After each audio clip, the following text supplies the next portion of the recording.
न्याय पाई police DG द्वारस्थ हेले पीड़ित परिवार। सूचना मुताबक पुरी डेलांग अंचल ठिकादारी काम को नहीं उभय गोष्ठी मध्य गत मार्च मासरे होइतिला गंडगोल। यही गंडगोल ठिकादार जयकृष्ण स्वाई को मरणात्मक आक्रमण करते बसंतपुर एवं तिरुमूल अंचल 14 जन असामाजिक युवक। एपरिकी सुना चेन सह किछि टंका मध्य चोरी करी नहीं जाइतिया भली संगीन अभियोग डेलांग थाना एवं एसपी पुरी को करा जाइतला।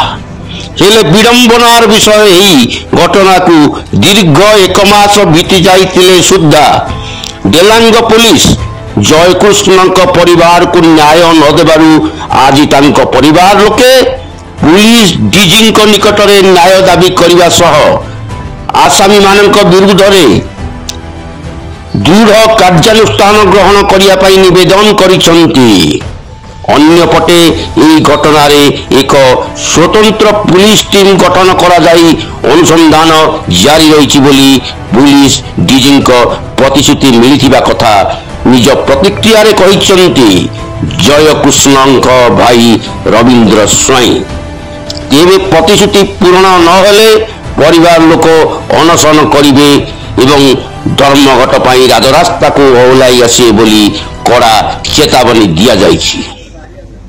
रवींद्र स्वाई आसलु डेलांग ब्लॉक बसंतपुर आज्ञा 2 मास है बाड़े भाई की मेडिकल पकई देइछन्ती गोड़ हाथ भांगी देइछन्ती कि आसामी माने खोलुम खुला बुलुछन्ती एथिपे थाना एवं आमर एसपी आ फांडी ऑफिसर कौन से दायित्व नौ ना खुलुम खुला टंका नहीं से बुलुछन्ती आमे से जो आमे आसी पुरी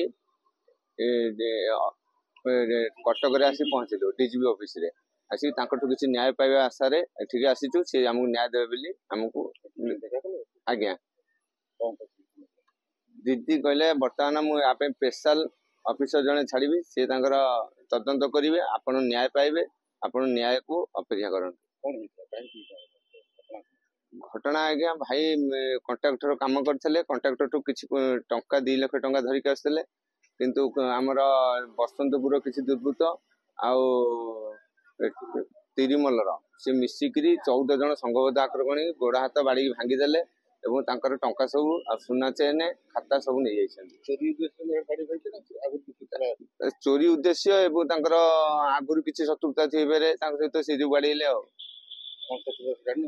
आगे कौन शत्रु से बंध काम को लेकिन आ बंध काम उभय पार्टी करने कंट्राक्टर देदेले एपाई आज्ञा आमर से प्रशासन अच्छा डेलांग पिपिली रे जो आमर एमएलए सी संपृक्त अच्छा सी जदि चाहता कथाटा निमाशाई था सी कि चाहिए कथाटा आज्ञा बढ़ीगला न्याय मिलला अणसर ये आसिक आंदोलन करूँ ये बसबू डीजी से कही। Bureau report NBS news.